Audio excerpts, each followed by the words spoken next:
Hello，歡迎返到嚟 Canto Be Like。呢期嘅 podcast 係一篇關於買餸嘅聆聽練習，適合有一定廣東話基礎嘅聽眾。事不宜遲，咁我哋馬上開始。香港生活節奏快，但買餸煮飯依然係唔少家庭每日嘅指定動作。究竟去超市好定街市好？點樣又買得精明又抵食？等我今日同大家分享下喺香港買餸嘅心得啦。香港主要嘅超市分別有惠康、百佳、Marketplace、Taste and Fusion， 同埋好多林林總總嘅日式超市，譬如一田、Don Don Donki 同埋 Eon 等。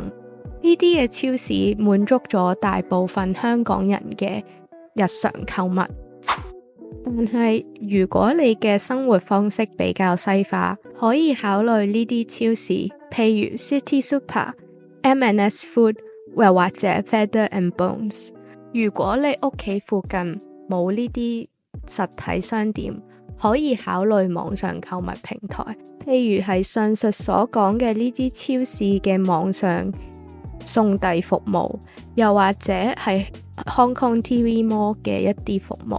我推介 Hong Kong TV Mall， 因為佢會有專人幫你喺街市購物，譬如去魚檔度買一條新鮮嘅黃花魚，非常之適合想喺街市買餸而又唔識講廣東話嘅人群。講到喺香港買餸，又點少得講街市呢？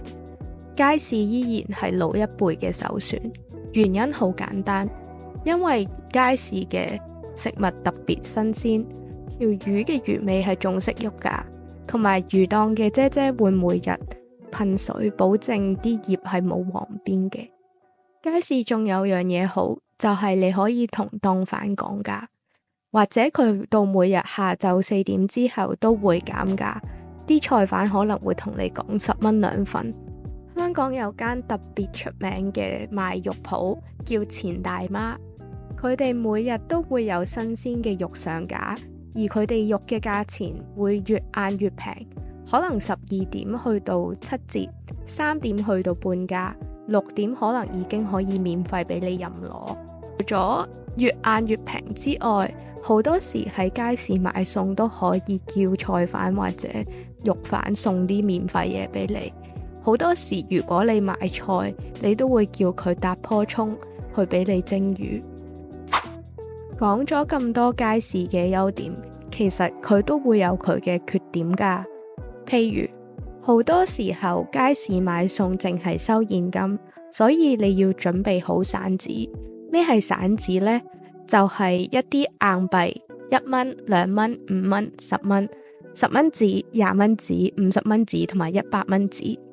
要留意500蚊同埋1000蚊紙喺街市好多時都唔會被接納，所以記住要帶好散紙先出發啊！不過有啲街市檔販都會與時並進，去選擇接收一啲無錢支付，譬如係用 Alipay、WeChat Pay 又或者係八達通，但係要留意佢哋亦都唔會收信用卡嘅。第二樣要留意嘅嘢就係好多街市檔販都唔識講英文，佢哋淨係會講廣東話，可能有時都唔識講普通話，所以要學定1-2句旁身先好出發去街市啊！如果唔係就可能有啲麻煩㗎喇。唔使擔心，喺下一期我會教大家幾句喺街市常用嘅句子，去幫助你喺街市同菜販同埋肉販溝通。好，咁今期嘅聆聽就去到差唔多啦。我希望你學到少少關於廣東話嘅句子，同埋我哋講嘢嘅方式啦。咁我特登講慢咗少少嘅，咁可能就可以幫助中級嘅朋友仔去學廣東話啦。